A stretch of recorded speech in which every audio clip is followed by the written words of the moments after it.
How many of you are meeting, missing, or exceeding sales goals? You know, we're working with a lot of teams that are exceeding sales goals this year, not just meeting them. And it's interesting, when we study these high-performing sales organizations, there's really three things, among others, that they're doing well. Number one, they have a very defined sales activity plan, lead generation plan.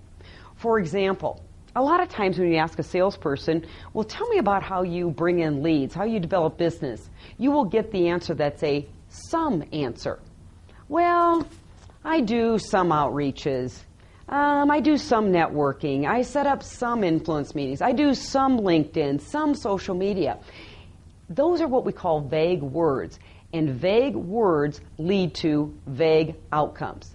A really high-performing sales team can tell you their sales activity plan, and they're very quantitative about it. For example, 125 outreaches a week, 8 networking events a month. I set up 2 influence meetings. I invest 20 minutes to 30 minutes on LinkedIn every day to connect and research prospects. I write 1 article. I write 1 blog. They're very defined about the activity, and guess what? Their results are very defined as well. Now, the second thing we find with these high-performing sales teams is they're well-versed in consultative selling. For example, you ask a lot of salespeople, tell me about your company. And instead of getting the some answer, you get the do answer. Well, we do this and we do that. And there's nothing compelling about the value proposition. Consultative salespeople actually have their value propositions defined by industry and decision maker. And when you see the teams that are exceeding sales goals this year, you walk into their offices, they may have 5 to 8 bullets, talking points that are specifically geared to the buyer.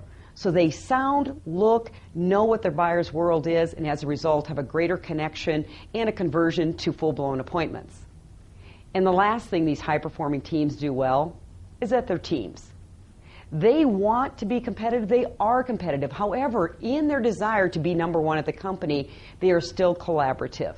They share best practices. They'll mentor the new person that's on the sales team, perhaps help the veteran that's struggling. So they have this great balance of competition and collaboration. They are a team.